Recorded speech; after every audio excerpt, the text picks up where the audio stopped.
بسم اللہ الرحمن الرحیم. ماں کی گود میں سنبھالوں گا. اس طرح فرمایا صوبائی حکومت کی منظوری کے بغیر، مرکزی حکومت کی منظوری کے بغیر، اسمبلی کی منظوری کے بغیر، وزیروں کی منظوری کے بغیر، صدر کی منظوری کے بغیر میں تجھے کیسے بھلاؤں؟ تو میرا بندہ، میں تیرا خدا. میں نے تیری ماں کی چھاتی میں 2 نہریں دودھ کی جاری کر دی، اور ایسی نہریں جب چاہے چلا. اگر ماں کو ٹیلی فون ہی کرنا پڑتا کہ جی اب بچہ سیر ہو گیا بند کر دو، تو جتنی کمائی تھی ساری یہ ایس ڈی او اور سیر اور یہ افسر کھا جاتے، سارے غریب بھوکے مرتے. اللہ نے فرمایا نہر چلانے کے لیے بھی ٹیلی فون کرنے کی ضرورت نہیں، درخواست دینے کی ضرورت نہیں، وائرلیس سیٹ کی کوئی ضرورت نہیں. ٹیلی فون تمہارے دنیا کے لیے، وائرلیس تمہارے لیے، ٹیلی گراف تمہارے لیے، 100 انتظام ڈاکخانے بینک سب تمہارے لیے. مگر یہ معصوم بچہ ہے، میرا بندہ ہے، میں نہ سنبھالوں تو کون سنبھالے گا؟ فرمایا میرے بندے، نہر کے کنارے پہ منہ لگانا تیرا کام ہے، نہر چالو کرنا میرا کام ہے. منہ لگا، صرف منہ ہٹا، نہر بند. کیا قربان جاؤں اس کی نعمتوں کے، اس نے پروردگار جو ٹھہرا، رب جو ہوا. فرمایا اگر یہ نہر بند کرانے کے لیے کاک مول خریدنے پڑتے تو باپ کی ساری کمائی اسی پہ لگ جاتی. دیکھتے نہیں ہو یہ نپل چوسنی بازاروں میں، چائنا کی بنائی ہوئی نپل چوسنی 3 دن کے بعد خراب، امریکہ والوں کی بنائی ہوئی 4 دن کے بعد خراب، اور پاکستان والوں کی بنائی ہوئی بنانے سے پہلے ہی خراب. اپا کلمہ گو ہے، ہر کام کلمہ پڑھ کے کرتے ہیں. جب تک بدماشی نہ کریں ہمارے اسلام کا حق ادا نہیں ہوتا. جب تک ملاوٹ نہ کریں مسلمان کا پیٹ بھرتا ہی نہیں، اور بھرتا تو پھر بھی نہیں. قرآن کہتا الہاکم التکاثر حتی زرتم المقابر. فرمایا قبر میں آ جاتا ہے، کھوپڑی بھرتی نہیں. کروڑا پتی جو ہے اس کو دوسرا کروڑ چاہیے، لاکھ پتی جو ہے اس کو دوسرا لاکھ چاہیے، اربا پتی جو ہے اس کو دوسرا ارب چاہیے. کون مانگے، کون شکر ادا کرے؟ اللہ پاک فرماتے ہیں میرے بندے، تو غریب کا بیٹا، مزدور کا بیٹا، تمہارے یہاں تیری ماں کہاں سے ریفریجریٹر لاتی، فریج کہاں سے لاتی، تھرموس کہاں سے لاتی؟ امیروں کے یہاں تو بڑے بڑے گرم دودھ کا انتظام ہے. جب بچہ رویا گرم گرم دودھ پلا دیا. فرمایا تجھے کیا معلوم ہے پو کا مہینہ، سردی کا موسم ہے، یخ موسم ہے، برف باری ہو رہی ہے، ٹھنڈی ہوا چل رہی ہے، بارش بھی برس رہی ہے. رات کی 12 بجے بھی اگر تو نے ماں کی چھاتی کو منہ لگایا، مجھے اپنی کبریائی کی قسم میں نے گرم گرم دودھ پلایا. میں نے تیری ماں کی چھاتی کو تھرموس بنا دیا. تو وزیر کا بیٹا تھوڑا ہی ہے، تو ڈی سی ایس پی کا بیٹا تھوڑا ہی ہے. تو ایک مزدور کا، چوکیدار کا، ریڑھی والے کا، کتا ریڑھی والے کا، رکشے والے کا بیٹا ہے. میں نے تو تیری ماں کی چھاتی کو تھرموس بنا دیا. اور کبھی کبھی چینی کی بڑی قلت ہو جاتی ہے تو فرمایا ماں اپنی چائے کے لیے چینی لایا کرے، تیرے باپ کے لیے چینی شکر لایا کرے، خریدا کرے، ڈیپو پہ جایا کرے، دکانوں سے لیا کرے. حلوے کے لیے چینی خریدو، کھیر کے لیے خریدو، اور چائے کے لیے چینی خریدو. پر مجھے اپنی کبریائی کی قسم 2.5 برس تک تو نے ماں کا دودھ پلایا، میں نے تیری ماں کے چھاتی میں شوگر مل قائم کر دیا.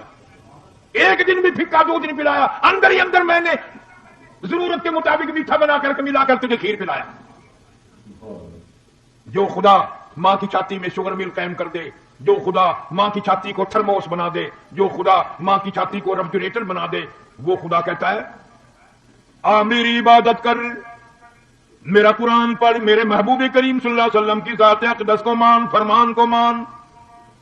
اور یوں کہتا رہے ہر وقت سربس وجود ہوں مگر، سربس وجود ہوں مگر عزم میں پختگی نہیں، سربس وجود ہوں مگر عزم میں پختگی نہیں.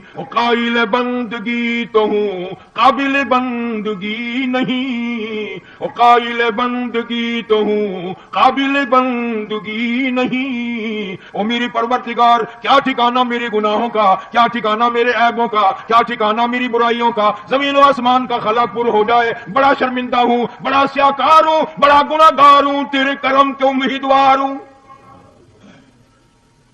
خواجہ حسن بصری رحمت اللہ علیہ کے واقعات میں لکھا ہے، کوٹھے پہ بیٹھ کر قرآن مجید کی تلاوت شروع فرما دی، جہنم کا ذکر آ گیا، ثم لم يتوبوا فلهم عذاب جہنم ولهم عذاب الحریق، جلا دینے والا عذاب، تباہ و برباد کر دینے والا عذاب، کلما نضجت جلودهم بدلناهم جلود غیرها لیذوقوا العذاب۔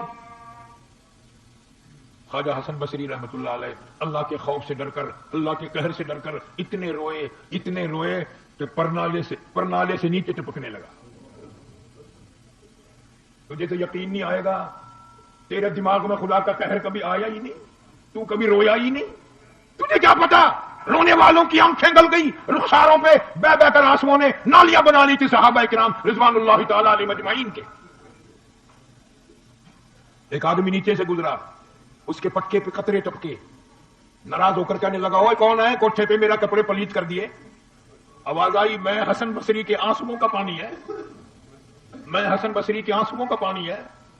وہ بھی قدردان تھا، گھر گیا، بیٹی کو کہنے لگا، یہ میری پگڑی، یہ میرا صافہ سنبھال کر رکھ دے، دھونا نہیں، جب میری موت آ جائے میرے کفن میں رکھ دینا، اللہ میرا پوچھے گا دنیا سے کیا لایا، عرض کروں گا میں رو نہیں سکا، ایک رونے والے کے آنسوؤں کی ٹپکی ہوئی پگڑی ساتھ لے کے آیا ہوں۔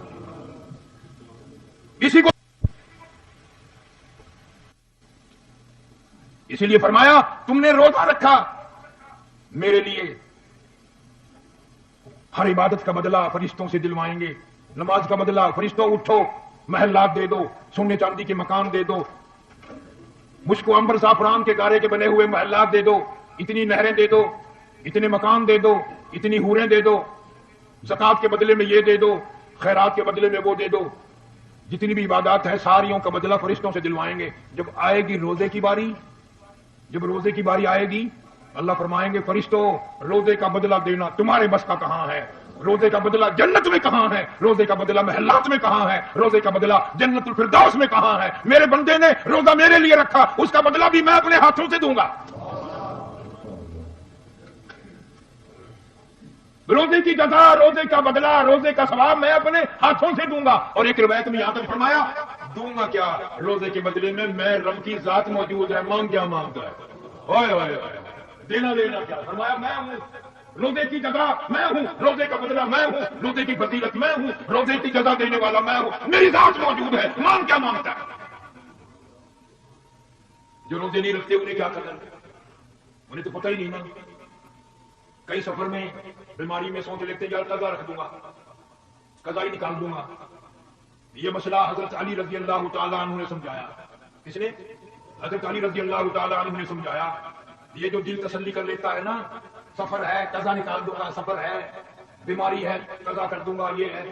حضرت علی شیر خدا رضی اللہ تعالیٰ عنہ فرماتے ہیں کہ ایک آدمی نے ایک روزہ قضا کر دیا، ایک آدمی نے رمضان کے مہینے میں روزہ قضا کر دیا، پھر اس کی قضا نکالنے کے لیے روزے رکھنے لگا۔ حضرت علی رضی اللہ تعالیٰ عنہ کی زبان سے یہ معلوم ہوا، اور روایت کے یہ الفاظ ہیں کہ سردی گرمی ایک دن بھی نہ چھوڑے، 100 برس تک روزے رکھتا رہے۔ حضرت علی قسم کھا کے فرماتے ہیں رمضان کے روزے کی برکت کو پھر بھی شامل نہیں ہو سکتا۔ 100 سال کبھی بھی ترک نہ کرے، سردی گرمی سفر حضر رکھتا رہے رکھتا رہے۔ حضرت علی رضی اللہ تعالیٰ عنہ کا یہ فیصلہ ہے، 100 سال رکھنے کے بعد بھی رمضان کے ایک روزے میں جو برکت ملنی تھی، جو رحمت ملنی تھی، جو اللہ کی کریمی حاصل ہونی تھی، وہ 100 سال کے بعد بھی نہیں۔ اس لیے کیا معلوم ہے اللہ پاک کتنی کریمی فرمانے کے لیے تیار ہے۔ اس ماہ مبارک میں نماز کا ثواب 27 گنا 700 گنا بڑھا دیا جاتا ہے۔ نفل کا درجہ فرض کے برابر اور فرض 700 فرض کے برابر، ایک مرتبہ سبحان اللہ کو 700 مرتبہ سبحان اللہ کہنے کا ثواب۔ اس لیے مجھے شکوا ہے مردوں سے عورتوں سے کہ رمضان کے کئی روزے چلے گئے، کام بھی کرو، کپڑے کی سلائی بھی کرتی رہو، برتن بھی دھوتی رہو، روٹی پکاتی رہو، لا الہ الا اللہ محمد رسول اللہ، سبحان اللہ الحمدللہ لا الہ الا اللہ واللہ اکبر ولا حول ولا قوت الا باللہ العلی العظیم، استغفار، درود شریف، زبان کچھ نہ کچھ کرتی رہے کرتی رہے۔ مگر یہ میں نے بیان کر دیا اور آپ لوگوں نے سن لیا، ہے بڑا مشکل۔ ہاں، چھوکری کام کرتی ہوئی یا لڑکے کام کرتے ہوئے کیا نہیں کریں گے، جب 80 سال کا بڈھا بھی بیٹھا ہوا بڑے میاں قبر کی تیاری کر رہے ہیں، قبر میں لتیں لٹک رہی ہیں، کنجری اندر گھسی ہوئی ہے، بعض مرتبہ تو منہ سے ڈھولک بھی بڑے میاں ہو جاتے ہیں، نہیں انگلی پیر کچھ نہ کچھ مارتے رہتے ہیں۔ کون سا وقت آئے گا تیرا تیاری کرنے کا؟ اس لیے مجذوب کہتا ہے کہ حسن ظاہر پہ اگر تو جائے گا، حسن ظاہر پہ اگر تو جائے گا، عالم پانی سے دھوکہ کھائے گا، یہ منقش سانپ ہے ڈس جائے گا، ورنہ پھر یاد رکھ ورنہ پھر پچھتائے گا۔ یہ جتنے بھی عورتوں کی شیدائی ہیں، آنکھوں کی شیدائی، چہرے کی شیدائی، ہونٹوں کی سرخی کے پہ مرنے والے، آنکھوں کی سیاہی پہ مرنے والے، چال پہ، ٹور پہ، سڈول پہ، جتنے بھی یہ مرنے والے لوگ ہیں، ان سب کو پتا ہے کہ دنیا کہاں تک ہے اور کس حال تک ہے۔ وہ پروردگار جس نے تجھے پیدا کیا، پچھلے سال رمضان کے مہینے میں آج کے دن میں کروڑوں آدمی زندہ تھا، کھا رہے تھے، پی رہے تھے، بدماشی کر رہے تھے، چوری کر رہے تھے، نوکری کر رہے تھے، رشوت بٹور رہے تھے، سال بھر میں مختلف بہانوں سے عراق کے جنگ میں، ایکسیڈنٹوں میں، مصیبتوں میں، بیماریوں میں، اسپتالوں میں نہ جانے کتنے مر گئے، اگلے سال تم مر جاؤ گے۔ توبہ نہیں کرتے؟ کون سا وقت آئے گا جب تم توبہ کرو گے؟ روٹھے رب کو منا، قرآن کی تلاوت کر۔ اللہ فرماتے ہیں رمضان قرآن یشفان الی یوم المیزان، حضور صلی اللہ علیہ وسلم نے فرمایا رمضان اور قرآن دونوں سفارشی ہیں، پکے دوست بنا لو، پکے دوست بنا لو، وفادار دوست، اتنے وفادار۔ یوں آتا ہے کتابوں میں گھر والے، خاندان، قبیلہ، برادری، اولاد، وہ بچے جن پہ مرا کرتا تھا، وہ بچے جن پہ رات دن مرتا تھا، وہ بھی قبر میں ڈال کے چلے گئے، سب رخصت ہو گئے۔ نکیرین قبر میں آنے والے فرشتے زمین پھاڑتے ہوئے آ گئے اور انہوں نے سوالات کی بوچھاڑ کی، تو وہیں ایک نوجوان بیٹھا ہوتا ہے، سینے پہ ہاتھ رکھ کے کہتا ہے گھبرانا، جواب میں دوں گا، تو گھبرائیو نا، میں جواب دوں گا تیری طرف سے۔ انہوں نے کہا بھائی خاندان، بیوی، بچے، بھائی، داماد، بھانجے، بھتیجے سارے تو پھینک کے چلے گئے، تو کون ہے؟ انہوں نے کہا یاد کر، میں وہ ہوں جس کو پڑھتا ہوا صبح کو اٹھا کرتا تھا اور جس کو پڑھتا ہوا سویا کرتا تھا، میں اللہ کا قرآن ہوں، جس سے تو نے یاری لگائی تھی، جس سے تو نے دوستی لگائی تھی، بے وفا نہیں ہوں، سب چلے گئے، میں نہیں جاؤں گا، جب تک تجھے جنت میں نہ پہنچا دوں تیری ساتھ رہوں گا۔ سورہ تبارک الذی ہوں، جس کو پڑھے بغیر تجھے نیند نہیں آتی تھی۔ آج قرآن پڑھنے کی فرصت نہیں ہے، قرآن پڑھنے کا مزاج نہیں ہے، اللہ اللہ کرنے کا مزاج نہیں ہے۔ جنہوں نے اللہ اللہ کی وہ ایسے لوگ تھے، اللہ اکبر، امام زین العابدین رحمہ اللہ، حضرت حسین رضی اللہ تعالیٰ عنہ کا بیٹا، سردی کا موسم ہے، یخ موسم ہے، انگیٹھی میں کولے سلگا کر اندر رکھ لیے، دروازہ بند کر دیا، نفلوں کی نیت مان کر قرآن کریم کی تلاوت شروع کر دی، کولوں میں آگ لگی، آگ کولا چٹخا، سامان میں آگ لگی، چھت جل گئی، مکان جل گیا، گھر جل گیا، لوگوں نے شور مچایا، حضرت دروازہ کھولو، حضرت دروازہ کھولو، یقین ہو گیا حضرت شہید ہو گئے، حضرت جل گئے۔ دروازہ توڑ کر لوگوں نے جا کے دیکھا، فاطمہ الزہرا رضی اللہ تعالی عنہا کا پوتا، حضرت علی رضی اللہ تعالی عنہ کا پوتا، حضرت حسین کا بیٹا رضی اللہ تعالی عنہ، امام زین العابدین مصلی پہ کھڑا ہوا اطمینان سے قرآن کی تلاوت کر رہا ہے۔ لوگوں نے کہا حضرت جی سامان جل گیا، چھت جل گئی، آپ نے نماز ختم نہ کی؟ فرمایا رے بولو، جو آگ بندے بجھا دے، جس آگ کو مٹی بجھا دے، جس آگ کو پانی بجھا دے، میں اس کے فکر میں تھوڑا ہی تھا، میں تو اس فکر میں تھا، اس آگ کی فکر میں کھڑا تھا جسے عمل کے سوا کوئی شے نہیں بجھا سکتی۔ میں جہنم کے دردناک عذاب کی وجہ سے پریشان تھا، اس لیے مجھے پتہ ہی نہیں، سامان جل گیا، چھت جل گئی، مکان جل گیا، میں قرآن کی تلاوت کر رہا تھا، میں نماز میں تھا، مجھے کوئی پتہ نہیں۔ کبھی لوگ ایسی نماز پڑھتے تھے انہیں کوئی پتہ نہیں چلتا تھا۔ اب تو مجھے ایک دوست ایک دن بتا رہا تھا کہ اگر ادھار لکھنے بھول جاؤں نا تو آ کے نیت باندھ لیتا ہوں، سب یاد آ جاتے ہیں۔ دکان کے ادھار اگر یاد نہ رہے لکھنے، کیونکہ مسجد میں جا کر نیت باندھ لیتا ہوں، فوراً یاد آ جاتا ہے کہ فلاں کی طرف اتنے پیسے ہیں، فلاں کی طرف اتنے پیسے ہیں۔ یہ اچھا طریقہ یاد آ گیا، نماز کی نیت باندھی تو ادھار یاد آ گئی۔ ہم لوگوں کا یہی اثر ہوگا اور کیا ہوگا؟ وہ تو اور لوگ تھے جنہوں نے رمضان کے روزے تین دن فاقے پہ فاقہ اور پھر روزہ نہیں چھوڑا۔ صحابہ کرام کے ایسے گھر ہیں پتے چبانے کے لیے نہیں ہے، کھانے کے لیے کچھ بھی نہیں، روزے پہ روزہ، روزے پہ روزہ، پھر بھی روزہ نہ چھوڑا۔